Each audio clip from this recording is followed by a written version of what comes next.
Going into 2023, no one could have predicted that the Arizona Diamondbacks would make the World Series, let alone play and lose against the Texas Rangers. Both teams were ranked horribly going into the season and had gaping holes in their lineups, yet they both found their way there. The Orioles were another team who seemingly came out of nowhere and ended up not only winning over 100 games in the regular season, but winning the AL East, which seemed close to impossible with the Rays and Yankees dominating for the past 5 years. And don't even get me started on how Blake Snell won his second Cy Young despite every metric showing that he shouldn't have been that good. I think you get my point, but every season there seems to be a few things that absolutely no one could have predicted, and to be fair, that's what makes baseball fun. So I'm going to take out my crystal ball for a bit and try to do that for 2024. For the first prediction, I think the Orioles are going to win the AL East and win the World Series. I get that they won over 100 games last year, so it might not seem like that bold of a prediction, but right now they're projected to win only 85 games and finish behind both the Yankees and the Rays. In my opinion, this team has some serious potential. They just traded for Corbin Burnes, who's a former Cy Young winner and who's going to be their ace, and they have insane depth on their roster. They have Grayson Rodriguez, who finished the second half of his rookie season last year with a 2.58 ERA over 13 starts,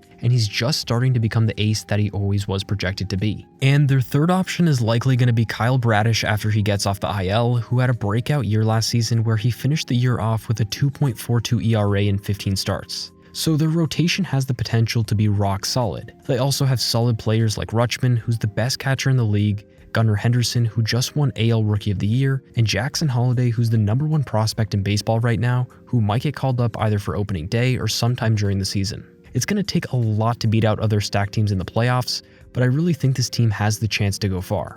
Last year they got swept by the Rangers in the ALDS, and I think next year they'll have at least more experience to help them get through. For the second prediction, I think Juan Soto is going to re-sign with the Yankees for a 15-year deal worth nearly $700 million. The Yankees are the type of team to always dish out a bunch of money, and now that they actually have him on the team, they're not just going to let him go. He's only 25 right now and is a lot younger than most players who reach unrestricted free agency because he was called up by the Nationals at just 19 years old. The Yankees are definitely going to want to market him and Judge as the face of the Yankees for the next decade or so, and Soto is likely going to demand a crazy premium to stay there. For the third prediction, I think the Padres are going to beat the odds and have a good season and make the playoffs. The Padres were horrible last year, and despite having a stacked lineup, they missed the playoffs and were a laughingstock of the MLB. Since then, they got rid of Soto, which objectively made their team a lot worse, but they traded for Dylan Cease recently, so there's some hope for them again. They have Darvish, Musgrove, and Cease as their top starters, with players like Machado, Bogarts, and Tatis who make it possible for them to compete. And one big thing is that last year they played a lot better than their record reflected. They finished at 82-80,